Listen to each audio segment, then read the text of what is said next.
अस्सलामुअलैकुम everyone, welcome to my YouTube channel.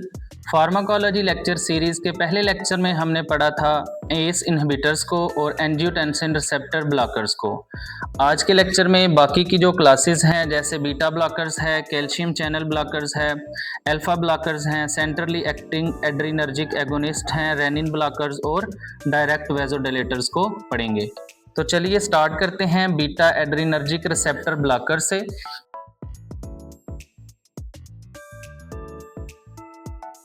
Beta adrenergic receptor blockers के अंदर जो ड्रग्स हैं उनमें सबसे पहले है एटिनोलोल, जो कि मार्केट के अंदर 50 मिलीग्राम और 100 मिलीग्राम की स्ट्रेंथ में अवेलेबल होती है। इसके अलावा दूसरी ड्रग है मेटोप्रोलोल, जो कि 25, 50 और 100 मिलीग्राम की स्ट्रेंथ में अवेलेबल है। उसके बाद बाइसोप्रोलोल है, जो कि 5 मिलीग्राम और 10 मिलीग्राम में अवेलेबल होती है। इसके बाद लेबिटोलोल है, इसको आपने स्पेसिफिकली याद रखना है। जो लेबिटालोल है वो 100 मिलीग्राम और 200 मिलीग्राम की स्ट्रेंथ में अवेलेबल होती है। और जो लेबिटालोल है वो ड्रग जो है वो सेफ़ है प्रेगनेंसी में। एस्मोलोल का आपने याद रखना है, एस्मोलोल शॉर्टेस्ट एक्टिंग ड्रग है और ये ओनली आईवी सॉल्यूशन की फॉर्म में अवेलेबल होती है। और इसके बाद कार्वेडिलोल जो है वो 3.125 मिलीग्राम, 6.25 मिलीग्राम और 12.5 मिलीग्राम की स्ट्रेंथ में मार्केट के अंदर अवेलेबल होती है।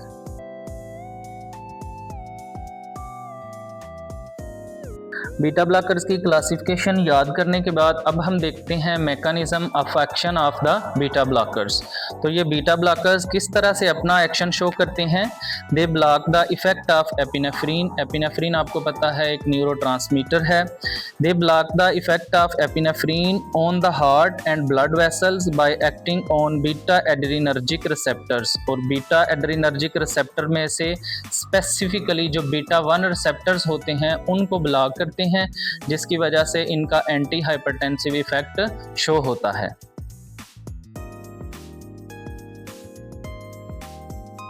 अगर हम बात करें यूजेस और इंडिकेशंस ऑफ बीटा ब्लॉकर्स की, तो सबसे पहले इसकी जो बीटा ब्लॉकर्स की इंडिकेशन होगी वो है हाइपरटेंशन, क्रोनिक स्टेबल एंजाइना।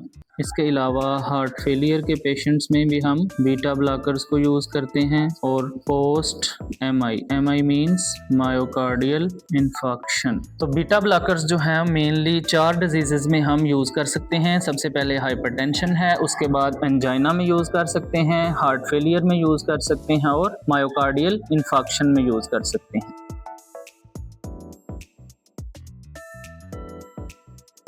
इसके बाद हम देखेंगे कि बीटा ब्लॉकर्स के साइड इफ़ेक्ट्स क्या होते हैं। तो बीटा ब्लॉकर्स के साइड इफ़ेक्ट्स में सबसे पहला जो है वो है सिडेशन एंड डिजीनेस। उसके बाद ये बीटा ब्लॉकर जो हैं वो हाइपोटेंशन काज कर सकते हैं। इसके अलावा ब्रेडिकार्डिया काज कर सकते हैं। इसके अलावा बीटा ब्लॉकर के साइड इफ़ेक्ट्स में कोल्ड एक्सट्रीमिटीज़ और सेक्सुअल डिसफंक्शन है, ये लेस कॉमन होता है। और सबसे लास्ट पे रीबाउंड हाइपरटेंशन। रीबाउंड हाइपरटेंशन क्या होता है? Increase in blood pressure when withdrawn abruptly, कि जब हम बीटा ब्लॉकर्स को यूज़ कर रहे हैं तो एकदम से इनको स्टॉप कर दें तो आपका जो ब्लड प्रेशर है वो सडनली इंक्रीज़ हो सकता है। बीटा ब्लॉकर्स के बाद जो एंटी हाइपरटेंसिव ड्रग की क्लास है वो है calcium channel blockers. Calcium channel blockers को सब डिवाइड किया गया है 2 ग्रुप्स में, डाईहाइड्रोपिरिडीन्स और नॉन डाईहाइड्रोपिरिडीन्स में।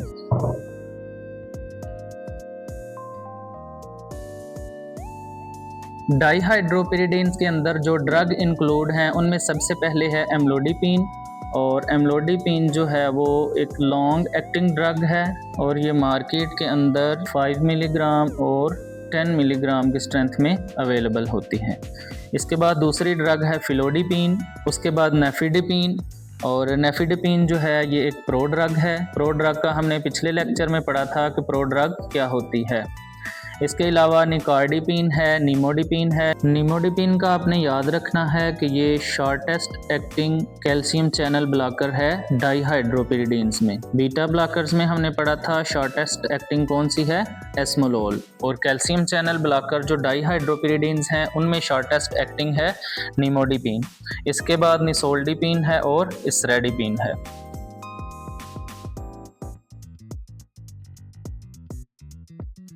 अगर हम बात करें कैल्शियम चैनल ब्लॉकर्स के मैकेनिज्म ऑफ एक्शन की, तो ये डायरेक्टली ब्लड वेसल्स के ऊपर एक्ट करते हैं और वहाँ पे जो कैल्शियम चैनल्स मौजूद हैं उनको ब्लॉक करेंगे, जिसके नतीजे में कैल्शियम की एंट्री जो है कार्डियक मसल्स के अंदर कम हो जाएगी और जिसके नतीजे में वेज़ोडाइलेशन होगी और ऑटोमेटिकली जो ब्लड प्रेशर है वो डिक्रीज़ हो जाएगा।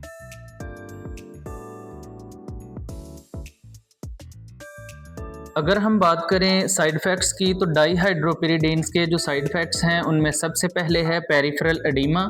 और पेरिफेरल एडिमा क्या होता है, it is basically accumulation of access fluid in interstitial tissues commonly in lower limbs जैसे कि फीट, एंकल्स एंड लेग्स।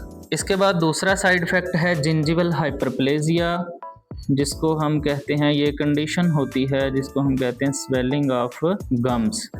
इसके बाद साइड इफ़ेक्ट है फ्लशिंग का मतलब है रेडनेस ऑफ द स्किन, जैसे कि फेस, नेक या चेस्ट के ऊपर जो रेडनेस हो जाती है, ये भी एक डाईहाइड्रोपिरिडीन्स यानी कि कैल्शियम चैनल ब्लॉकर्स का साइड इफ़ेक्ट है। इसके अलावा जो इम्पोर्टेंट साइड इफ़ेक्ट है वो है रिफ्लेक्स टैकीकार्डिया, जो मोस्टली नेफिडिबिन के साथ रिलेट किया जाता है। रिफ्लेक्स टैकीकार्डिया क्या है, this is the sudden increase in heart rate due to the sympathetic hyper activity, कि जब हम नेफिडिबिन को यूज़ करते हैं तो एकदम से ब्लड प्रेशर जो है वो डिक्रीज़ होगा। डिक्रीज़ होने की वजह से उसको कंपनसेट करने के लिए सिंपैथेटिक एक्टिविटी जो है वो इंक्रीज़ हो जाएगी, हाइपर एक्टिव हो जाएगी, जिसकी वजह से सडन इंक्रीज़ हो जाएगा हार्ट रेट में। इसको हम रिफ्लेक्स टैकीकार्डिया कहते हैं।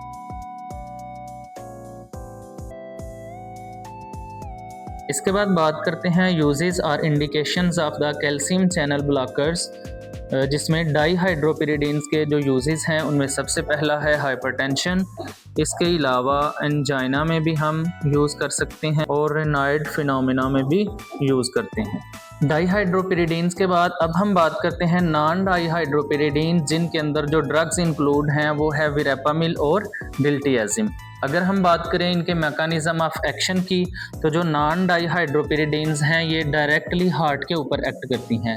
डाईहाइड्रोपिरिडीन्स के केस में हमने पढ़ा था कि ये ब्लड वेसल्स के ऊपर एक्ट करती हैं और कैल्शियम चैनल को ब्लॉक करती हैं, जबकि जो नॉन डाईहाइड्रोपिरिडीन्स हैं ये डायरेक्टली हार्ट के ऊपर एक्ट करेंगी और जो एल टाइप कैल्शियम चैनल्स होंगे उनको ब्लॉक करेंगी, जिसके नतीजे में हार्ट रेट डिक्रीज़ होगा और ब्लड प्रेशर जो है वो डिक्रीज़ हो जाएगा।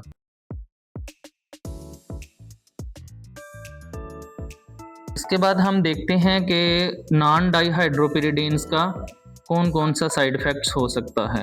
इनके साइड इफ़ेक्ट्स में सबसे पहले जो है वो कॉन्स्टिपेशन है, जो कि विरेपामिल के साथ मोस्टली रिलेट किया जाता है।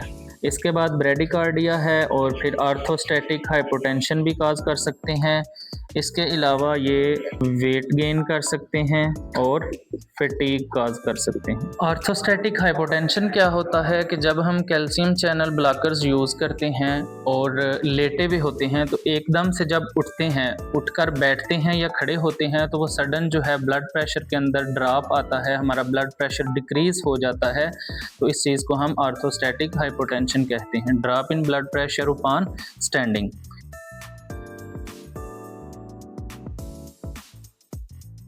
इसके अलावा अगर हम बात करें यूजेस और इंडिकेशंस ऑफ नॉन डाईहाइड्रोपिरिडीन्स यानी कि विरेपामिल और डिल्टियाजिम की, तो सबसे पहले इसकी इंडिकेशंस है हाइपरटेंशन। इसके अलावा एंजाइना में हम यूज़ कर सकते हैं, इसके अलावा अरिदमिया में यूज़ कर सकते हैं और सुप्रावेंट्रिकुलर टैकीकार्डिया में भी इसको हम यूज़ कर सकते हैं। जो डाईहाइड्रोपिरिडीन्स हैं उनमें हमने देखा था कि उसकी मेन इंडिकेशंस हाइपरटेंशन और एंजाइना है। डाईहाइड्रोपिरिडीन्स को हम अरिदमिया या टैकीकार्डिया में यूज़ नहीं कर सकते, जबकि जो नॉन डाईहाइड्रोपिरिडीन्स विरेपामिल और डिल्टियाजिम होते हैं इनको हम अरिदमिया या सुप्रावेंट्रिकुलर टैकीकार्डिया में यूज़ कर सकते हैं।